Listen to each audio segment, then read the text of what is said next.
নমস্কার বন্ধুরা, welcome to ইউনিকন। তো বন্ধুরা, লিস্টন কোলাসো এই মরশুমে বেশ কিছু ইজি গোল মিস করেছে, বাট এই মরশুমে লিস্টন এখন অব্দি 3টে গোল করেছে। আর যদি সেই 3টে গোলের আমরা কথা বলি, জামশেদপুর এফসির এগেনস্টে অনেকটা মেসির মতো স্টাইলে গোল করেছিল, 3টে 4টে 5টা প্লেয়ারকে কাটিয়ে ব্রিলিয়ান্ট গোল ছিল সেটা। দেন নর্থ ইস্টের এগেনস্টে লিস্টন সেকেন্ড গোল করে, যেখানেও বাঁদিকের উইং দিয়ে আসে, দারুণভাবে বক্সের মধ্যে ঢোকে, দিনেশকে একটা ফেক করে করে বক্সের মাথা থেকে একটা অসাধারণ গোল করে, সেটাও বিশ্বমানের গোল ছিল। এবং আজকে লিস্টন করলো 3 নম্বর গোল। গোল তো নয়, এটা গোলাশো, লিস্টনের গোলাশো। তো ব্রিলিয়ান্ট, মানে ওই টাইপের একটা ভলিতে গোল করতে গেলে সব কিছু একদম পারফেক্ট হতে হয়, একদম কানেকশানটা সুইট হতে হয়, পুরো টেকনিক্যালি সব কিছু ঠিকঠাক হতে হয়, তবেই বলটা ওইভাবে যায়, ওরকম গোল হয়। এবং লিস্টনের গোলটা যখন লাইভে দেখেছিলাম, মানে পুরো ব্যাপারটাতে বড্ড তাড়াতাড়ি হয়, বাট যেন মনে হচ্ছে আমার স্লো মোশনে এখনো ব্যাপারটা মনে আছে যে লিস্টনের পায়ে যখনই বলটা হিট হলো, ওই ফ্র্যাকশন অফ দ্য সেকেন্ডের মধ্যেই মানে ইনস্ট্যান্টলি মনে হলো এটা গোলে যাচ্ছে, গোলে গেল। এবং লাইভে ওই রকম একটা হাই ভোল্টেজ ম্যাচ হচ্ছে, যেখানে ব্যাঙ্গালোর এফসি মোহনবাগানকে যথেষ্ট প্রেশার দিয়েছে। মোহনবাগান যে গোটা ম্যাচ জুড়ে সেরা ফুটবলটা খেলেছে বা সেরা সাইড ছিল সেটা হয়তো আমরা বলতে পারবো না, বাট ওই জায়গায় যখন মোহনবাগান গোলটা করলো, লিস্টন একটা ওরকম গোল করলো, তখন মনে হলো না, মোহনবাগান এই ম্যাচ জিতছে। কারণ ডিফেন্স তো এমনিতেই মোহনবাগানের ব্রিলিয়ান্ট। ব্যাঙ্গালোর এফসি অনেকক্ষণ চেষ্টা করে করেও মোহনবাগান ডিফেন্স ভাঙতে পারেনি। সুনীল ছেত্রীর কাছে একটা গোল্ডেন অপরচুনিটি ফার্স্ট হাফে এসেছিল, যেটা মিস করেছে। বাকি সময় তো টম, আলবার্তো, সুভাশিস, দীপেন্দু বা তাদের সামনে তোমার তাংড়ি আর আপুইয়াকে নিয়ে তো কিছু বলার নেই। আজকে ম্যান অফ দ্য ম্যাচ হয়েছে লিস্টন, ওরকম একটা বিশ্বমানের গোল করার পরেও ম্যান অফ দ্য ম্যাচটা আপুইয়া হয়েছে, যেটাই বুঝিয়ে দিচ্ছে যে আপুইয়ার আজকের ম্যাচে ইম্প্যাক্ট কি ছিল, ব্রিলিয়ান্ট। তো সেখানে কিন্তু সব মিলিয়ে মোহনবাগান এই ম্যাচে 3টে পয়েন্ট দরকার ছিল, জয় দরকার ছিল নিজেদের ঘরের মাঠে, সেই জয়টা মোহনবাগান তুললো, গোয়ার সাথে পয়েন্টের গ্যাপটা বাড়ালো। এবং ভালো দলের এগেনস্টে জিতলে কিন্তু সেটা সবসময় কনফিডেন্স দেবে দলকে। এবং ব্রিলিয়ান্ট ম্যাচও ছিল, সব মিলিয়ে ব্যাঙ্গালোর এফসিও যথেষ্ট ভালো ফুটবল খেলেছে, দারুণ ম্যাচ হয়েছে। এবং এই টাইপের ম্যাচ কিছুটা ট্যাকটিক্যাল ম্যাচ, সেখানে একটু ডিটেলে আলোচনা করতে হবে। তো সেখানে আমরা যদি ফার্স্ট হাফ নিয়ে কথা বলি, প্লেইং 11 যেটা এক্সপেক্ট ছিল সেটাই ছিল, মানে আমাদের যেরকম প্রেডিকশন ছিল দুই দলের মিলেই গিয়েছিল। রাইট ব্যাকে আশিস রায়ের জায়গাতে দীপেন্দু এসেছিল, কোনো রকম এক্সপেরিমেন্ট করেনি বলি না। এবং আপফ্রন্টে স্টুয়ার্ট এবং ম্যাকলারেন, সেটাই আমাদের প্রেডিকশন ছিল। বাট কামিংসকে নিয়েও প্রশ্ন ছিল যে কামিংসও ভালো ফর্মে আছে, সে কি স্টার্ট করতে পারে না, কামিংস করেনি, স্টুয়ার্ট ম্যাকলারেনই স্টার্ট করেছে। উল্টো দিকে ব্যাঙ্গালোর এফসি তো যা বলেছিলাম সেটাই মিলে গিয়েছে, মানে 100% প্রেডিকশন মিলে গিয়েছিল। অ্যাজ ইউজুয়াল দুটো টিমই নিজেদের সেরা যেটা লাইন আপ হতে পারতো সেই লাইন আপ নিয়েই নেমেছিল। এবং প্রথম থেকে যদি আমরা ম্যাচের কথা বলি, ফার্স্ট হাফটা ব্যাঙ্গালোর এফসির নামে, ব্যাঙ্গালোর এফসি ফার্স্ট হাফে অবভিয়াসলি বেটার সাইড ছিল। এবং যদি প্রথম মিনিট থেকে দেখো, ব্যাঙ্গালোর এফসি চূড়ান্ত প্রেস করছিল। আগের দিনও উড়িষ্যার এগেনস্টে ব্যাঙ্গালুরু এটা করেছিল, প্রথম থেকে প্রেস, এবং শুরুতে দুটো গোলও পেয়ে গিয়েছিল। পরে লাল কার্ড দেখা জোভানোভিচের, সেখান থেকে ম্যাচ চেঞ্জ হওয়া, সেটা অন্য ব্যাপার ছিল। তবে জেরাল্ড জারাগোজা কিন্তু আগের দিন ম্যাচের পরে বলে গিয়েছিল যে আমরা মোহনবাগানের এগেনস্টেও এই ফুটবলটাই খেলবো। এবং ব্যাঙ্গালোর এফসি যখন একদম শুরু থেকে ওরকম প্রেসিং ফুটবল খেলা শুরু করলো, তখন আমার এটা মনে হচ্ছিল যে মোহনবাগানকে প্রথম 25-30 মিনিট দেখে খেলতে হবে, প্রথম 25-30 মিনিট ডিফেন্সিভলি স্ট্রং থাকতে হবে, কারণ ব্যাঙ্গালুরু সেই সময়টাই ডেঞ্জার হতে পারে।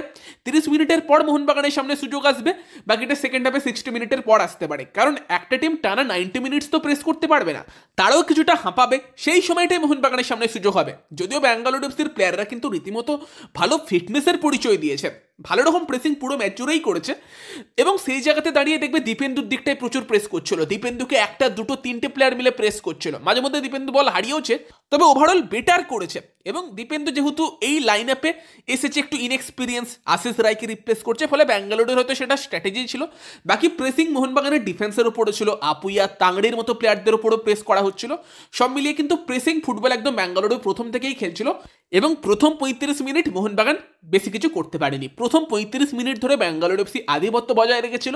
বাট ভালো ব্যাপার কি, যে পায়ে বল রাখছে, প্রেস করছে, সব ঠিক আছে। বিশাল কায়েত কিন্তু বেশিবার টেস্টেড হয়নি, একটা রায়ান উইলিয়ামসের শট বিশাল কায়েতকে ধরতে হয়েছিল, তবে সেটাও এমন কিছু ছিল না। বাকি কিন্তু অতক্ষণ ধরে প্রেস করে বল পায়ে রেখেও ব্যাঙ্গালোরও বিশাল কিছু করতে পারেনি, সেটাই কিন্তু মোহনবাগান ডিফেন্স মিডফিল্ডারদের ক্রেডিট। এবং মোহনবাগানের প্রথম দিক থেকে অ্যাটাকের কথা বললে 9 মিনিটের মাথায় ম্যাকলারেনের সামনে একটা সুযোগ আসে, যেখানে ডেফিনেটলি ম্যাকলারেনের নিজের শুট করার দরকার ছিল, বাট ম্যাকলারেন বলটা লিস্টনের জন্য সম্ভবত রেখেছিল, বাট লিস্টন আসেই না সেখানে, তো সেটা ওয়েস্ট হয়। বাট বল কে বাড়িয়েছিল? আপুইয়া। শুধুমাত্র মিডফিল্ডে বল জেতা, অপোনেন্টের অ্যাটাক ভাঙা নয়, ওরকম ওপরের দিকে ভালো ভালো বলও পাঠিয়েছে আপুইয়া। তো সেখানে আপুইয়ার থ্রুতেই প্রথম অ্যাটাকটা হয়। দ্বিতীয় একটা ক্ষেত্রে গ্রেগ স্টুয়ার্ট মনভীর সিংকে বল দেয়, যেখানে মনভীরও কিন্তু লিস্টনের জন্যই সম্ভবত বলটা রেখেছিল, ওয়েস্ট হয়। এরকম মোহনবাগান প্রথম 35 মিনিট মোহনবাগান পজিটিভ অ্যাটাক কোনো করতে পারেনি, যেগুলো বললাম মানে অ্যাটাক তৈরি হওয়ার মতো জায়গায় ছিল, ওইটুকুই করার মতো মোহনবাগান করেছিল। বাকি তার মধ্যে ব্যাঙ্গালোর এফসি সব থেকে গুরুত্বপূর্ণ প্লেয়ার দুজন, আলবার্তো নোগুয়েরা এবং তার সঙ্গে রায়ান উইলিয়ামস, দুজনকে আটকানোর দায়িত্ব কাদের উপর? উইলিয়ামসকে সুভাশিস বোস এবং নোগুয়েরাকে আপুইয়া, দুজনই 30 মিনিটের মধ্যেই হলুদ কার্ড দেখে নিয়েছিল। ফলে একটা রেড কার্ড হয়ে যাবে না তো? দুজনেই গুরুত্বপূর্ণ প্লেয়ার মোহনবাগান টিমের, সেই একটা টেনশনও কিন্তু কাজ করছিল। বাকি 35 মিনিটের মধ্যে মোহনবাগান আর একটা সুযোগ পেয়েছিল 26 মিনিটের মাথায়, যেখানে তোমার লিস্টন গ্রেগ স্টুয়ার্টকে বল দেয়, গ্রেগ স্টুয়ার্ট ম্যাকলারেনকে বল দেয় এবং ম্যাকলারেনের শট কিন্তু তোমার কর্নার হয়। বাট সেরকম কর্নার থেকে মোহনবাগান কিছু সুবিধা করতে পারেনি। তবে 36 মিনিটের মাথায় মোহনবাগান একটা খুব ভালো অ্যাটাক করে, যেখানে কিন্তু গ্রেগ স্টুয়ার্ট, ম্যাকলারেন, মনভীর, তার সঙ্গে তোমার পেছন থেকে সুভাশিস বোস, আপুইয়া, তাঙ্গাড়ি সবাই ইনভলভ হয়েছিল। বাট ফাইনালি কিন্তু গোল আসে না, লাস্ট অব্দি গ্রেগ স্টুয়ার্ট শ্যুট করে, চান্সটা নষ্ট হয়। ওই জায়গাতে মোহনবাগান একটা সুযোগ পায় 36 মিনিটের মাথায়। তার পরের মিনিটেই মোহনবাগানের সামনে আর একটা সুযোগ, লিস্টন কোলাসো বেশ কিছুটা দূর দিয়ে শ্যুট করে এবং সেটা কিন্তু গুরপ্রীতকে ভালো রকমই টেস্ট করেছিল। তো ফার্স্ট হাফের শেষের 10-11 মিনিট মোহনবাগান বেটার ফুটবল খেলেছে, সেই জায়গাতে মোহনবাগান অ্যাটাক করেছে, যেটা এক্সপেক্টেড ছিল যে ফার্স্ট হাফের লাস্টের দিকে গিয়ে মোহনবাগান বেটার করবে। তবে অ্যাকচুয়ালি সব থেকে গোল্ডেন চান্সটা সেই সময় এসেছিল সুনীল ছেত্রীর কাছে। মোহনবাগান ডিফেন্সকে খুব বেশি সমস্যার মুখে পড়তে হয়নি, বিশাল কায়েতকে খুব বেশি সমস্যার মুখে পড়তে হয়নি, ডিফেন্স স্ট্রং ছিল। বাট ওই ক্ষেত্রে কিন্তু ডিফেন্স ভাই পুরোপুরি কেটে গিয়েছিল। কারণটা ছিল ওখানে ব্যাঙ্গালোর এফসির ব্রিলিয়েন্ট প্লে, দারুণ খেলেছিল ব্যাঙ্গালোর এফসি, সব কিছু করেছিল গোল করাটা ছাড়া। প্রথমে যদি মুভমেন্টটা দেখো, সুনীল ছেত্রী এসেছিল, দীপেন্দু সুনীল ছেত্রীকে মার্ক করছিল, সুনীল ছেত্রী নোগুয়েরার সঙ্গে একটা কম্বিনেশন প্লে খেলে, নোগুয়েরাকে যখন বল দেয় দিয়ে সঙ্গে সঙ্গে বেরিয়ে যায়, দীপেন্দু ওখানে পেছনে পড়ে যায়। এবার নোগুয়েরাকে মার্ক করতে চলে এসেছিল টম আলড্রেড, বাট নোগুয়েরা ওখান থেকে ভালো পাস দিয়ে দেয় তোমার সুনীল ছেত্রীর জন্য। মনভীর সিংও ভালো কাজ করেছে, পুরোপুরি একদম ট্র্যাক ব্যাক করে সুনীল ছেত্রীর সঙ্গে বক্সে ঢুকেছে। বাট সুনীল ছেত্রী মনভীরের আগে বলটাকে ধরে, বলটাকে একটা টাচ নেয়, আলবার্তো রড্রিগেজ কেটে যায়, কিছু করতে গেলে ওখানে পেনাল্টি হয়ে যেতে পারতো, এবং তারপর শ্যুট করে। অবশ্যই গোল করা উচিত ছিল সুনীল ছেত্রীর, বিশাল কায়েত ভালো এসেও ছিল এবং সুনীল ছেত্রী বাইরে রাখে, গোলে রাখতে পারে না। ব্রিলিয়ান্ট মুভমেন্ট সুনীল ছেত্রীর, ব্রিলিয়ান্ট ওয়ার্ক, আলবার্তো নোগুয়েরার ভালো কাজ, but at the end of the day Mohun Bagan ওখানে বেঁচে যায়। ওটা কিন্তু ভালো মুভমেন্ট ছিল, সেই কারণেই মোহনবাগান ডিফেন্স কিন্তু ওখানে পুরো কেটে গিয়েছিল। বাকি সময় মোহনবাগান ডিফেন্স কিন্তু মোটামুটি কম্প্যাক্টই ছিল। সেকেন্ড হাফের কথা বললে, সেকেন্ড হাফে তবে খেলা অনেক সমানে সমানে হয়েছে। তবে এটা এমন একটা ম্যাচ ছিল যে ম্যাচে যে খুব বেশি অ্যাটাক হয়েছে সেরকমটা কিন্তু না, ট্যাকটিক্যাল ব্যাটেল হয়েছে এবং অ্যাটাক কিন্তু অত বেশি হয় না। তবে সেকেন্ড হাফের শুরুটা মোহনবাগান ভালো করেছিল। সেকেন্ড হাফের শুরুতেই একটা মুভমেন্ট তৈরি হয়, দীপেন্দু বিশ্বাস গ্রেগ স্টুয়ার্টকে বল দেয়, গ্রেগ স্টুয়ার্ট সঙ্গে সঙ্গে বলটা মনভীরের জন্য রাখে, দারুণ চান্স তৈরি হয়েছিল, মনভীর যে বলটা রাখে। ম্যাকলারেন কিন্তু আগে ছিল, বাট ম্যাকলারেনের আগে গিয়ে রাহুল ভেকে বলটাই কিন্তু ইন্টারসেপশন করে, ওটা একটা ভালো কিন্তু মোহনবাগানের চান্স হয়েছিল। দেন তারপর যে কর্নারগুলো মোহনবাগান পায় সেখান থেকে প্রথমেই কিন্তু দীপক তাংড়ির হেডার, যেটা গোল হতে পারত, গুরপ্রীত সেভ করে। দেন আর একটা কর্নার মোহনবাগান পায়, লিস্টন কোলাসো রাখে। দেন আবার মোহনবাগান কর্নার পায়, আবার গ্রেগ স্টুয়ার্ট কর্নার রাখে, টম আলড্রেড হেড নেয়, যেটা কিন্তু গোলে থাকে না। তো ওখানে কিন্তু মোহনবাগান বেশ কয়েকটা চান্স তৈরি করেছিল ফার্স্ট হাফের একদম প্রথম মিনিট 5। তারপর আবার কিছুক্ষণের জন্য মানে ব্যাঙ্গালোর এফসি ম্যাচের মধ্যে আসে, যেখানে ব্যাঙ্গালোর এফসি একটা নিখিল পূজারি ভালো ক্রস রেখেছিল, মেন্ডেস হেড নেয়, যেখানে যদিও আলবার্তো ছিল বোধহয় প্রেসার করছিল তার উপর, এবং বিশাল কায়েত সেভ করে, ওটা অতটা মানে শক্ত কিছু ছিল না। তবে সেই সময় একটা মেন্ডেস যা অ্যাক্টিং করলো, আপুইয়া মানে হাত বাড়িয়ে একটু চ্যালেঞ্জ করেছিল, মেন্ডেসও হাত দিয়েছিল, ফাউল দিয়েছিল রেফারি, বাট যেরকম অ্যাক্টিং করছিল আপুইয়াকে তোমার রেড কার্ড দেখানোর জন্য, brilliant acting. But referee Rahul Kumar Gupta ওখানে তার অ্যাক্টিংয়ে গলেনি, ভালো কথা। আমি তো একটুখানি মানে মেন্ডেসের অ্যাক্টিং দেখে ভয় লাগছিল ভাই। আর ওদিক থেকে সুনীল ছেত্রীরা এসে দেখছে রেফারির উপর প্রচুর প্রেসার ক্রিয়েট করছে, কার্ড দিতে হবে। সুনীল ছেত্রী বলেই হয়তো রেফারি তাকে কার্ড দেখালো না, অন্য কেউ হলে যেরকম প্রেসার ক্রিয়েট করছিল তাকেই হয়তো কার্ড দিতে পারতো। তবে হ্যাঁ, আপুয়ে কিন্তু বোধহয় এতটা একটা সুন্দর ম্যাচ খেলেছে, মাঝে মাঠে পুরো ইঞ্জিন, ব্রিলিয়ান্ট ম্যাচ গিয়েছে, আলাদাই ম্যাচ গিয়েছে আপুইয়ার। তবে দুটো তিনটেই চ্যালেঞ্জ করেছে, বেশি চ্যালেঞ্জেও যায়নি। একটাতে হলুদ কার্ড দেখে নিয়েছে, যেটা রেফারি হলুদ কার্ড নাও দিতে পারতো, প্রথম চ্যালেঞ্জ ছিল। আর একটা দুটো হয়তো ফাউল করেছে। উল্টো দিকে আপুইয়া ফাউল জিতেছে অনেকগুলো, আলবার্তো নোগুয়েরা দেখবে আপুইয়াকে 2-3 বার ফাউল করেছে, সুনীল ছেত্রী ফাউল করেছে, ওপরের দিকে বল বাড়িয়েছে, অ্যাটাক তৈরি করার চেষ্টা করেছে, বল সুইচ করেছে, এবং তার সঙ্গে সঙ্গে তোমার নিজেদের বক্সে ডিফেন্স করেছে, তার সঙ্গে ইন্টারসেপশন করেছে, কি করেনি মাঝ মাঠে আপুইয়া, মানে সব কিছু করেছে। মুম্বাই সিটি এফসি টিম হয়তো সব থেকে বেশি যদি এই মরসুমে কাউকে মিস করে সেটা আপুইয়া ছিল। তো নর্মালি মোহনবাগান টিমে আপুইয়া একজন ডিফেন্সিভ মিডফিল্ডারের রোলটাই বেশিরভাগ ম্যাচে প্লে করেছে, বাট এখন যখন দীপক তাংড়ির সঙ্গে খেলছে তাকে একটুখানি ক্রিয়েটিভের দায়িত্বটাও নিতে হয়েছে। মানে তাংড়িও ভালো রকম মানে প্রপার শুধুমাত্র বসে আছে গিয়ে শুধু ডিফেন্স করছে, ডিফেন্সের সামনে একটা শিল্ড হয়ে আটকাচ্ছে অপোনেন্টের প্লেয়ারদের, সেটা নয়, তাংড়িও যথেষ্ট অ্যাটাকে ইনভলভ হয়েছে, তবে আপুইয়া বেশি ইনভলভ হচ্ছিল। মুম্বাইতে যে রোলটা আপুইয়া প্লে করছিল লাস্ট মরসুম ইউএল ভ্যানডিপের সাথে, সেই রোলটাই কিন্তু দীপক তাংড়ির সঙ্গে আজকে আপুইয়া মোহনবাগান টিমে প্লে করেছে। দীপক তাংড়িও ভালো, যথেষ্ট ভালো, অনেক ইম্প্রুভমেন্ট দেখিয়েছে মাঝমাঠে। দীপক তাংড়িও যথেষ্ট তোমার ওয়ার্কলোড নিয়ে খেলেছে লাস্ট মিনিট পর্যন্ত। সুভাশিস বোস সেকেন্ড হাফে অনেক ইম্প্রুভড। তোমার রায়ান উইলিয়ামস ফার্স্ট হাফে সুভাশিস বোসকে বেশ কয়েকবার সমস্যায় ফেলেছিল, কার্ডও দেখেছিল, সেকেন্ড হাফে অতটা ফেলতে পারেনি। সুভাশিস বোসেরও ম্যাচ খুব ভালো গিয়েছে।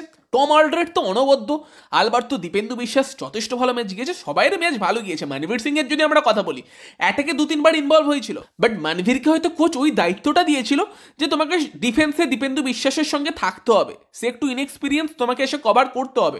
এবং মানভীর কিন্তু অনেক সময় নিজেদের হাফে নেমে যথেষ্ট ডিফেন্স করে গিয়েছে, ওয়ার্কলোড প্রচুর নিয়েছে। মোহনবাগান হয়তো একদম সেরা ম্যাচটা খেলেনি এবং ব্যাঙ্গালোরও হয়তো কিছু কিছু ক্ষেত্রে বেটারও খেলেছে, বাট মোহনবাগান যেটা করেছে সেটা হচ্ছে অ্যাজ এ টিম খেলেছে। যখন যেটা করেছে অ্যাজ এ টিম করার চেষ্টা করেছে আজকের ম্যাচে, সেজন্যই হয়তো লাস্ট অব্দি মোহনবাগান জয়টা তুলেছে। মোহনবাগান আরও কিছু অ্যাটাকের সুযোগ পায়, যেখানে একবার 65 মিনিটের মাথায় দীপক তাংড়ির থ্রুতে একটা অ্যাটাক তৈরি হয়, স্টুয়ার্টকে বল দেয়, দেন লিস্টন শুট করে, সেই চান্সটা কিন্তু সেভ হয়। এবং তারপরেই আর একটা অ্যাটাক হয় যেখানে কিন্তু বিশালকাইর একটা বিশাল বড় গোল কিক নেয়, লিস্টনের কাছে বল যায় এবং লিস্টন কুলাসু কিন্তু ওখান থেকে ম্যাকলারেনকে বল দেয়, যেখানে ম্যাকলারেনের নিজেই ঘুরে শুট করা উচিত ছিল, বাট ম্যাকলারেন আবার গ্রেগ স্টুয়ার্টের জন্য বলটা রাখে, স্টুয়ার্ট স্লিপ করে যায়, বলটা রাখতেই পারে না, একদম চান্সটা ওয়েস্ট হয়।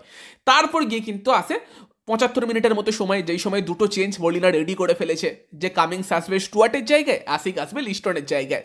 লিস্টনের হয়তো গেমে লাস্ট ইনভলভমেন্ট হতে চলেছে, আর সেই সময় কিন্তু আসে সেই ওয়ান্ডার গোলটা, লিস্টনের গোল আসো, ব্রিলিয়ান্ট গোল। তবে গোলটা হবার আগে কিন্তু প্রায় 45-50 সেকেন্ড মোহনবাগান নিজেদের পায়ে বল রেখেছিল। প্রথমে দীপক তাংড়ি বোধহয় লিস্টনকে দিয়েছিল, দেন গ্রেগ স্টুয়ার্টের কাছে বল যায়, গ্রেগ স্টুয়ার্ট আবার বলটা মাঝখানে আপুইয়াকে দেয়, আপুইয়া সুইচ করে আবার ডান দিকে তোমার দীপেন্দু বিশ্বাস, মানভীর সিং, দেন আবার নিচের দিকে তোমার টম অলরেড, আলবার্তো রড্রিগেজ, তাদের কাছে বল যায়, দেন গ্রেগ স্টুয়ার্টের কাছে বল আসে, অনেকক্ষণ পায়ে বল রেখেছিল মোহনবাগান, এবং দেন গ্রেগ স্টুয়ার্ট ক্রসটা করে, এবং সেখানে কিন্তু ম্যাকলারেন প্রেশার দিচ্ছিল, বাট তার আগে রাহুল ভেকে হেডারটা যেতে, এবং ওই সময় ম্যাকলারেন কিন্তু দুজন সেন্ট্রাল ডিফেন্ডারকে টেনে নিয়ে চলে গিয়েছিল, কোনো মিডফিল্ডার এসে লিস্টনকে মার্ক করছিল না, এবং বল সেখানে রাহুল হেডের মাথায় লেগে লিস্টনের কাছে আসে, লিস্টন বলটাকে ড্রপ করতে দেবার আগেই শুট করে। ব্রিলিয়ান্ট টেকনিক দরকার হয়, সেই টেকনিকেই বলটা মেরেছে, পারফেক্ট ফিনিশিং হয়েছে, পারফেক্ট গোল, এর থেকে বেটার গোল হতে পারে না। পারফেক্ট গোল একটা লিস্টন কুলাসু করে জামাটা খুলে একটা হলুদ কার্ড দেখে সাবস্টিটিউট হয়ে যায়, এবং সেখানে কিন্তু 75 মিনিটের মাথায় মোহনবাগান সেই গোলটা পায়। দেন মোহনবাগানের চেঞ্জগুলো হয় আশিক কুরুনিয়ান, জেসন কামিংস, যারা নেবে অবশ্যই বাকি সময়টাই আশিক কুরুনিয়ান বল কিছুক্ষণ হোল্ড করে টাইম ওয়েস্টের চেষ্টা করেছে, জেসন কামিংসও গেমের মধ্যে ইনভলভ হবার চেষ্টা করেছে। তবে উল্টো দিকে যদি ব্যাঙ্গালোর এফসিকে দেখো, তারা বেশিক্ষণ পায়ে বল রাখছিল, তারা অ্যাটাক করবে সেটাই এক্সপেক্টেড ছিল, খুব বেশি অ্যাটাক কিন্তু ব্যাঙ্গালোর এফসি করেনি, কারণ মোহনবাগান যখন ব্যাঙ্গালোরে নিজেদের পায়ে বল রেখেছে, একদম নিজেদের শেপটা মেনটেন করেছে, খুব ভালো শেপ মেনটেন করছিল, তোমার একদম মানভীর সিং এর মতো প্লেয়ার পুরো নিচের দিকেই খেলছিল, ওপরের দিকে কামিংস, ম্যাকলারেন আর মাঝে মধ্যে আশিক কুরুনিয়ান, এই তিনজনই ছিল, বাকি সবাই নিচের দিকে, এরকমই খেলা হচ্ছিল। আশিক কুরুনিয়ান, কামিংস যথেষ্ট ছোটাছুটি করছিল, প্রেশার দিচ্ছিল, কারণ তারা একদম ফ্রেশ ছিল, ফলে কিন্তু ব্যাঙ্গালোরও খুব বেশি অ্যাটাক করেনি। আর ডাইরেক্ট ফুটবল খেলার দরকার ছিল ওখানে ব্যাঙ্গালোর এফসির, যে বক্সে বল ভাসাও, পেছন দিক থেকে একজন দুজন থাকুক, পুরো প্লেয়ারদের আপ করুক, সেটাও ব্যাঙ্গালোর এফসি করেনি, ফলে মোহনবাগানের সুবিধাই হয়ে গিয়েছে, অতটা প্রেশার ব্যাঙ্গালোরও ফেলতে পারেনি। তবে লাস্টের দিকে 92 মিনিটের মাথায় রাহুল ভেকে কিন্তু অবশ্যই রায়ান উইলিয়ামসের কর্নার ছিল, যেটা ফ্রি হেডার পেয়ে গিয়েছিল, ওটা যদি রাহুল গোল করে দিত তো সেখানে কিন্তু মোহনবাগান পয়েন্ট হারাতো দুখানা গুরুত্বপূর্ণ, এবং রাহুল ভেকে কিন্তু ওই পজিশনে অনেক গোল করেছে, বাট লাকিলি সেটা গোলের ওপর দিয়ে বেরিয়ে যায়। পরে দিমিত্রি পেত্রাতোসের সামনে একটা সুযোগ আসে, বাইরে শুট করে, বাকি ম্যাচ শেষ হয়ে যায়। তো এটাই ছিল ম্যাচের কাহিনী, দারুণ ম্যাচ, একটা ট্যাকটিক্যাল ব্যাটেল আমরা দেখেছি, ব্যাঙ্গালোর এফসির হাই প্রেস দেখেছি, ভালো ফুটবলও দেখেছি, বাট ম্যাচটা মোহনবাগান লাস্ট অব্দি জিতলো, কারণ টিম ওয়ার্ক মোহনবাগান করেছে, ডিফেন্সিভলি সেভ মেনটেন করেছে, মাঝমাঠে আপুইয়া, দীপক তাংড়িদের ব্রিলিয়ান্ট ওয়ার্ক, আপুইয়া অনবদ্য, লিস্টনের ব্রিলিয়ান্ট গোল, বাকি স্টুয়ার্ট, ম্যাকলারেন নিজেদের সেরা ফুটবল না খেললেও খাটাখাটুনি করে খেলেছে, টিমকে হেল্প করেছে এবং চান্সও পেয়েছে। ম্যাকলারেন প্রচুর খেটেছে, এটা আমরা বলতে পারি, এবং লাস্ট অব্দি কিন্তু গুরুত্বপূর্ণ 3টে পয়েন্ট পেয়ে শিল্ডের দৌড়ে মোহনবাগান একটু যে চাপে 2টো ম্যাচ হেরে পড়েছিল সেখানে কিন্তু ভালো জায়গাতে আবার পৌঁছেছে, একটা স্বস্তির জায়গাতে পৌঁছেছে। হোম ম্যাচগুলো এই জন্যই ইম্পর্টেন্ট। তো হোম ম্যাচে কিন্তু মোহনবাগানের রেকর্ড অনবদ্য। আর একটা রেকর্ড হচ্ছে লিস্টন কোলাসো এখনো পর্যন্ত যতগুলো ম্যাচে গোল করেছে তার টিম কিন্তু হারেনি, যেটাও একটা বেশ ভালো রেকর্ড। তো তোমাদের মতামত জানিও এই ম্যাচ নিয়ে। একটু বিয়ে বাড়ি খেতে গিয়েছিলাম তাই এই ভিডিওটা দিতে একটু রাত হয়ে গেল, একটা রিয়াকশন ভিডিও আগে দিয়ে দিয়েছিলাম। বাকি তোমাদের মতামত জানিও, ভিডিওটা ভালো লাগলে ভিডিওটাকে লাইক করে দিও, শেয়ার করে দিও, আমাদের চ্যানেলে প্রথমবার এলে আমাদের চ্যানেলটিকে সাবস্ক্রাইব করে তার পাশের বেল আইকনটাকে অন করে দিও। তো চলো গাইস, এই ভিডিওতে এই পর্যন্তই। Bye bye.